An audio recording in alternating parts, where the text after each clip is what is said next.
topic at hand, and inshallah we will hear and benefit from many of our thoughts and ideas and insights, inshallah.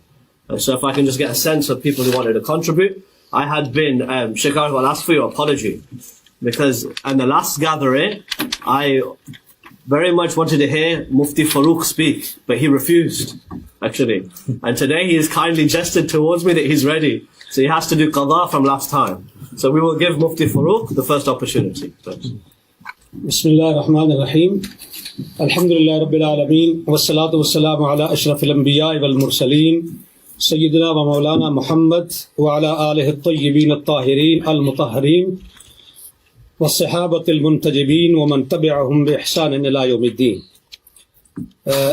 شیخ عارف کریں گے. Sheikh Arif, would you like to come? Would it be easier? Mufti Saab is going to speak in Urdu, but we will translate, inshallah.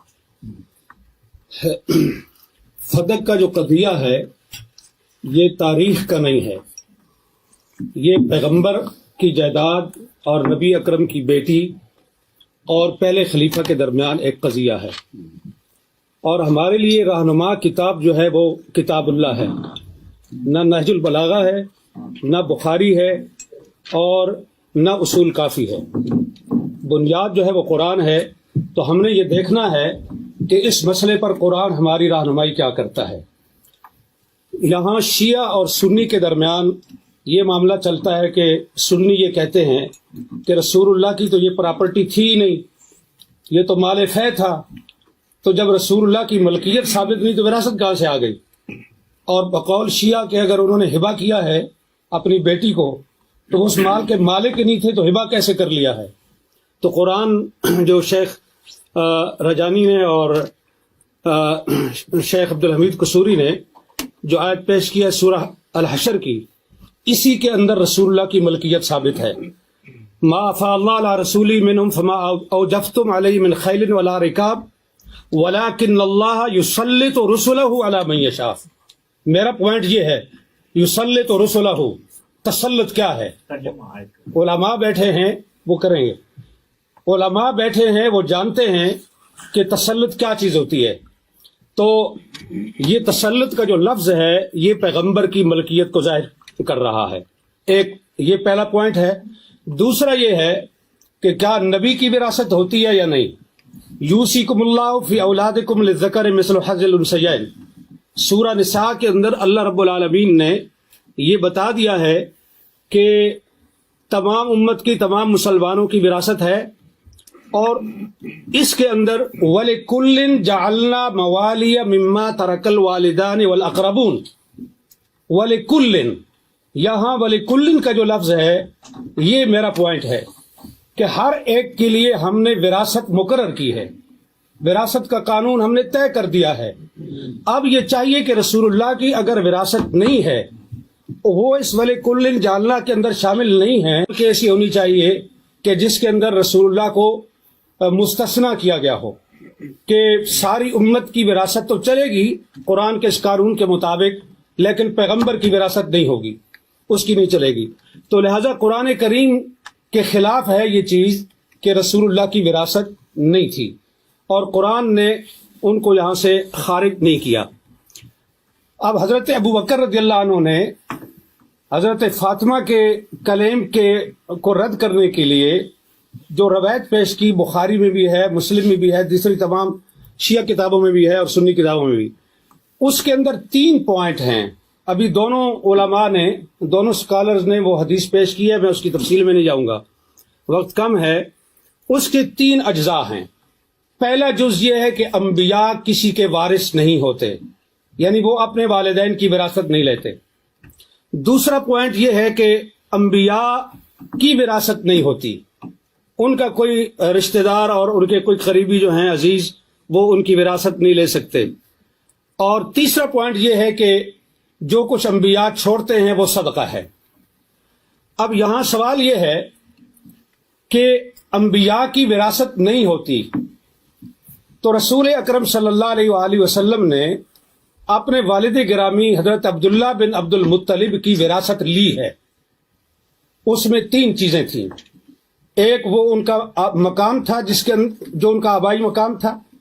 دوسرا ام ایمن جو لونڈی تھی، اور تیسری چیز جو ہے وہ تلواریں اور اونٹنی تھی. بعض کہتے ہیں ایک سے زیادہ اونٹ تھے، بعض کہتے ہیں ایک تھے، چلو ایک ہی صحیح، ہم ایک ہی پر اتفاق کرتے ہیں. تو یہ وراثت تھی رسول اللہ کے والد کی. رسول اللہ نے یہ وراثت اپنے والد سے لے لی. تو یہ کیسے وہ کہہ سکتے ہیں کہ انبیاء وراثت نہیں لیتے؟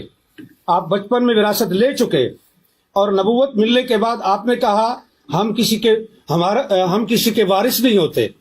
یہ دونوں باتیں ایک دوسرے کے متضاد ہیں.